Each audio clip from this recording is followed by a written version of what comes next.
اور اگر یہ ممکن نہ بھی ہو تب بھی آپ کوشش کرتے ہیں کہ آپ کسی طرح اس کا عکس یا اس کی پرچھائی ہی بن جائیں. کم سے کم آپ کو دیکھ کر لوگ اس کو یاد کریں. اور کیا ہی کمال ہو جائے کہ لوگ آپ کو اس کے نام سے پکارنے لگیں. اب سب کچھ میں کتنا کچھ آتا ہے. یا اگر کسی کو لگے کہ یہ بات تو پھر وہی بات ہوئی، اس فلسفے میں اور ان فلسفوں میں کیا فرق رہ گیا، تو اس کے دو جواب ہیں.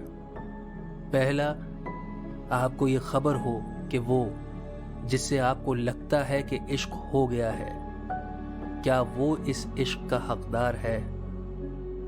انفیچویشنز کو، محض ربط کو یا انس کو، بہت ہلکی سی قربت کو عشق کا نام دینا زیادتی ہوگی.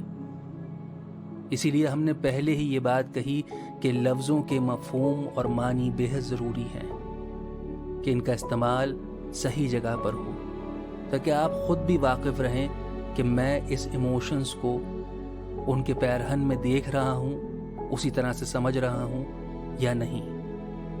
آپ نے اپنی صلاحیت یا اس وجود کو یہاں تلک لانے میں جو محنت یا مشقت کی ہے، یا اگر نہیں بھی کری تو آپ اپنے آپ تو یہاں تلک نہیں آ گئے. کتنے لوگوں کی دعا تھی، کتنے لوگوں کی محنت تھی، والدین کی کتنی کوشش تھی. تو کم از کم یہ سارا سرمایہ کسی پر لٹایا جائے تو وہ اس لائق تو ہو. ہر کسی کو محبوب مت بنا بیٹھنا، ہر کسی سے دل مت لگا بیٹھنا. یہ جان بہت قیمتی ہے جان، ہر کسی پر مت لٹا بیٹھنا. جان تو بہت آگے کا مرحلہ ہے. تیری صلاحیت کا ہر قطرہ کسی کی دعا ہے. لوگ 100 بار سوچتے ہیں روز کے سودوں میں، یہ دل کا سودا ہے، یوں ہی مت گوا بیٹھنا. دوسری بات یہ کہ اگر وہ محبوب واقعی عشق جیسے پاک و شفاف رشتے کو پاسداری سے نبھانے کے لائق ہے، تو پھر یہ اس کا حق ہے کہ اس سے عشق کیا جائے.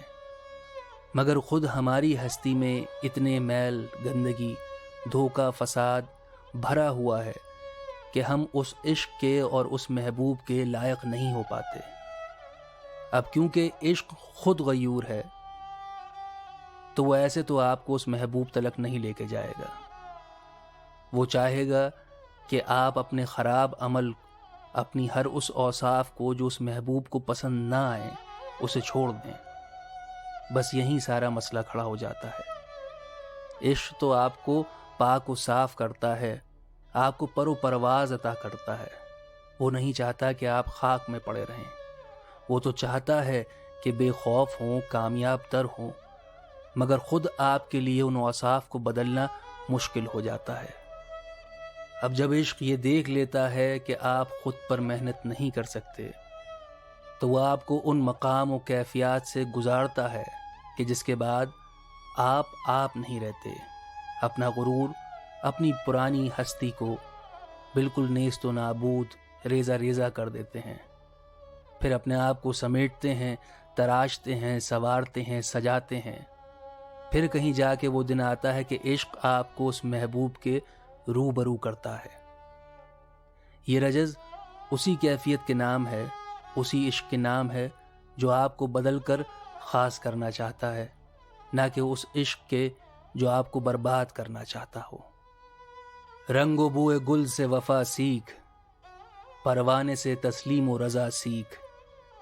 صرف مرنا ہی ہنر نہیں دنیا میں، سیکھ عشق سے جینے کی ادا سیکھ.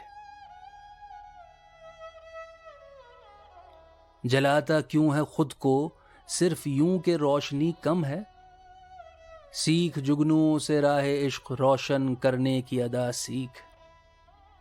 مشاہبت نہ دے اسے پھولوں میں، چاند تاروں میں، اپنی کامیابیوں کو ذبح کر ان کا طرز بیاں سیکھ.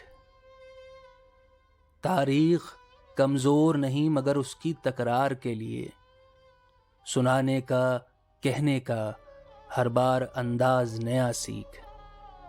عشق غیور کو بھلا کیسے گوارا ہو، وہ عشق ہے ہی نہیں جس میں کوئی خسارہ ہو۔ عشق خاک باز کو پر دے کر پرواز کرتا ہے، وہ ہار ہی نہیں سکتا جس کا عشق سہارا ہو۔ نا خدا عشق ہو جن کا وہ سفینے غرق نہیں ہوتے، تغیر بھی نہیں آتا چاہے جتنی دور کنارہ ہو۔ برباد تجھے کر کے عشق کو حاصل کیا ہوگا، خود اپنا تزکیہ کر ساتھ عشق کا دفاع سیکھ۔